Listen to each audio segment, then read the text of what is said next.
पहले क्या था, दिवाली हो या कोई और त्योहार हो, उन सब की खरीदारी करने के लिए लोग बाजारों में जाया करते थे और बाजारों में बहुत सी भीड़ हुआ करती थी।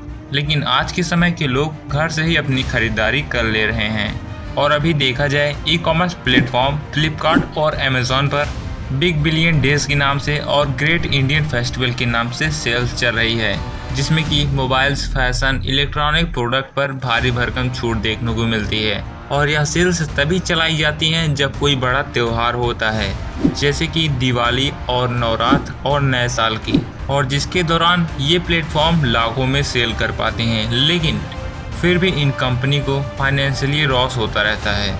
प्लेटफॉर्म की इतनी ज़्यादा सेल करने के बाद भी ये लॉस में क्यों रहते हैं? और ये प्लेटफॉर्म बिग बिलियन डेज और ग्रेट इंडियन फेस्टिवल के नाम पर हैवी डिस्काउंट दे करके अपने प्रोडक्ट को कैसे सेल करते हैं, और इन प्लेटफॉर्मों का बिजनेस मॉडल क्या है, सब कुछ जानेंगे इस वीडियो में। तो अगर आप चैनल पर नए हैं तो चैनल को सब्सक्राइब करके बेल आइकन को प्रेस कीजिएगा, ताकि हर वीडियो की नोटिफिकेशन मिले आपको सबसे पहले। तो अगर आप चाहते हैं आपका कम्युनिटी पोस्ट में नाम जाए तो एक प्यारा सा कमेंट जरूर कीजिएगा, तो हम एक एक करके आपके क्वेश्चंस का आंसर देते हैं।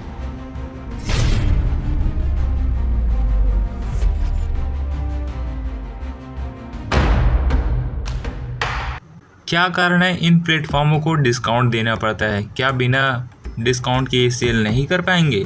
तो चलिए मान लेते हैं, अगर कोई फ़ोन 1000 का है और इसको बिना किसी डिस्काउंट के साथ सेल करते हैं तो ये 3000 यूनिट सेल कर पाते हैं, जिससे कि इनका प्रॉफिट मार्जिन बनता है 30 लाख रुपए का। और वहीं यही फ़ोन 50% डिस्काउंट के साथ 500 रुपये में सेल किए जाए तो ये प्लेटफॉर्म 10,000 से 15,000 यूनिट तक सेल कर पाएंगे, और तब इनका प्रॉफिट मार्जिन बनता है 50 से 75 लाख। और इसका दूसरा कारण यह रहता है कि लोगों का अट्रैक्शन इस पर ज़्यादा होता है।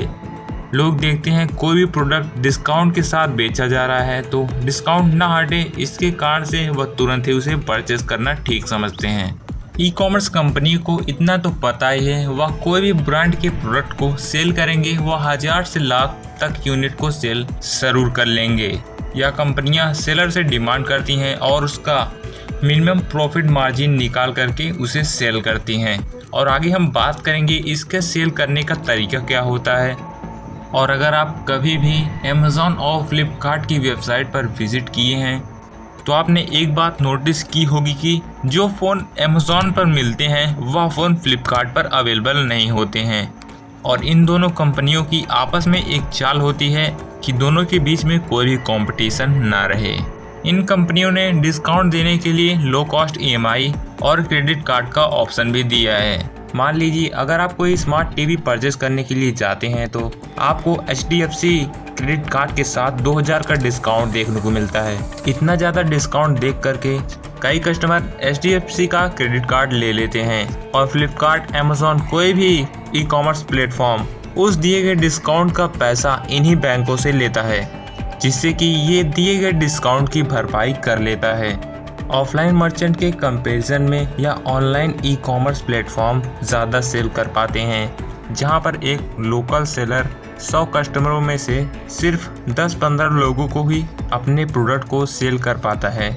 लेकिन वहीं देखा जाए तो ई कॉमर्स प्लेटफॉर्म पर साइकोलॉजिकल ट्रिक के साथ अपने ज़्यादा से ज़्यादा प्रोडक्ट को सेल कर पाता है। अगर आपने कभी नोटिस किया हो तो अगर आप कोई फ़ोन परचेज करने के लिए जाते हैं तो उसके नीचे जाते हैं तो आपको उसी से रिलेटेड फ़ोन्स दिखाए जाएंगे और बैक कवर, चार्जर दिखाए जाएंगे, जिससे कि आपकी ज़रूरतों के हिसाब से आप कभी ना कभी उसको ज़रूर परचेज कर लेंगे। जो ये प्लेटफॉर्म अपनी सेल चलाते हैं बिग बिलियन डेज और ग्रेट इंडियन फेस्टिवल, जिसमें कि हाई वैल्यू में अपने प्रोडक्ट को सेल कर पाते हैं, और वो भी लो प्राइस और डिस्काउंट के साथ। मिलियंस में एक प्रोडक्ट को सेल करने के लिए कई लोग आ जाते हैं, क्योंकि इतना अट्रैक्टिव ऑफर दे दिया जाता है कि ऐसा ही ऑफर 2022 में फ्लिपकार्ट ने बिग बिलियन डेज में दिया था iPhone 13 के साथ, जिसमें कि BBD सेल के दौरान इसका प्राइस 50,000 रखा गया और मिलियंस में इसका वेट पब्लिक कर रही थी। जैसे ही यह सेल स्टार्ट हुई वैसे ही फ़ोन आउट ऑफ स्टॉक हो गए। फिर कुछ ही देर बाद यह फ़ोन स्टॉक में आए, लेकिन इसका प्राइस बढ़ा करके 52,499 कर दिया गया। और जिन्होंने अभी तक आईफोन नहीं खरीद पाया था उन्होंने सोचा अपना बजट थोड़ा बढ़ा करके तुरंत ही आईफोन को परचेस कर लिए जाए, नहीं तो यह प्राइस और भी बढ़ सकता है।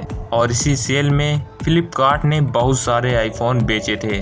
लेकिन क्या आपको लगता है कि ये सब आईफोन जिन्होंने खरीदे थे उनको मिला होगा? जब फ्लिपकार्ट ने अपने ऑर्डर के अनुसार अपने प्रॉफिट मार्जिन को देखा तो उसको लॉस हो रहा था, जिसके कारण से उसने कुछ ऑर्डर को कैंसिल कर दिया।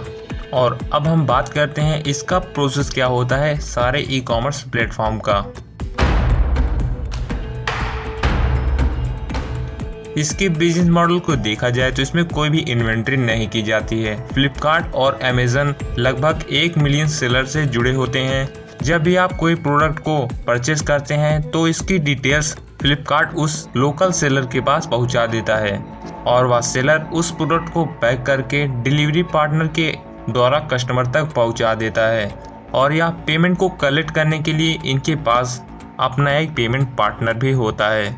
ये तो रही ई कॉमर्स प्लेटफॉर्म के प्रोसेस की बात। अब हम बात करते हैं यह अपने पैसों को कैसे कमाता है। जब भी आप इस प्लेटफॉर्म से कोई भी प्रोडक्ट को परचेस करते हैं तब यह प्लेटफॉर्म उन सेलर से कमीशन चार्ज लेता है, जो कि अलग अलग प्रोडक्ट के लिए अलग अलग होता है, यानी कि 10 से 20%। फिर उसके बाद पेमेंट गेटवे फीस ली जाती है, जो कि प्रोडक्ट के प्राइस की 2% होती है। शिपिंग फी वेट और लोकेशन के अकॉर्डिंग होती है। गवर्नमेंट के टैक्सेस भी होते हैं जो कि सेलर से लिए जाते हैं। इन सब के बाद अगर कोई प्रोडक्ट 1500 का होता है तो सेलर को सिर्फ इसके लिए 1200 रुपये ही मिलते हैं। फ्लिपकार्ट ने अपने प्रॉफिट को बढ़ाने के लिए 2 कंपनियों को एक्वायर कर रखा है, शिपिंग के लिए ई कार्ट और पेमेंट के लिए फ़ोन पे को। फ्लिपकार्ट और अमेज़न कमीशन चार्ज से ही एक बड़ा अमाउंट क्रिएट कर रहे हैं, लेकिन तब भी इनकी फाइनेंशियल प्रॉफिट ठीक नहीं है, क्योंकि कभी कभी ये कंपनियां इतने ज़्यादा डिस्काउंट दे देती हैं कि उसके लिए उसको पे अपने ही पॉकेट से करना होता है। इनका मेन फोकस यह नहीं है कि सेल करना है, इनका मेन फोकस इस पे रहता है कि इनके प्लेटफॉर्म पर ऑडियंस कितनी कनेक्ट रह पाती है। कभी कभी अमेज़ॉन और फ्लिपकार्ट जो प्रोडक्ट होते हैं उसके प्रोडक्ट की वैल्यू को बढ़ा करके उस पर डिस्काउंट दे देते हैं, तो इनका प्रॉफिट मार्जिन बहुत ज़्यादा बढ़ जाता है। क्योंकि अगर कोई भी प्रोडक्ट 10 रुपये का है उसका प्राइस 20 रुपये करके आप उसको 50% डिस्काउंट पर दे देते हैं तो भी तो वो 10 ही रुपये का हुआ। यही सारी स्ट्रेटजीज अपना करके ई कॉमर्स प्लेटफॉर्म बहुत ज़्यादा प्रॉफिट जनरेट कर रहे हैं, जिसके कारण से हमारा और आपका तो नुकसान नहीं हो रहा है, लेकिन वो लोकल सेलर का नुकसान हो रहा है जिसके कस्टमर लोकल एरिया के ही हैं। तो दोस्तों, आपने देखा कि कैसे फ्लिपकार्ट और अमेज़ॉन भारी भरकम सेल दे करके आपको कैसे बेवकूफ़ बनाते हैं।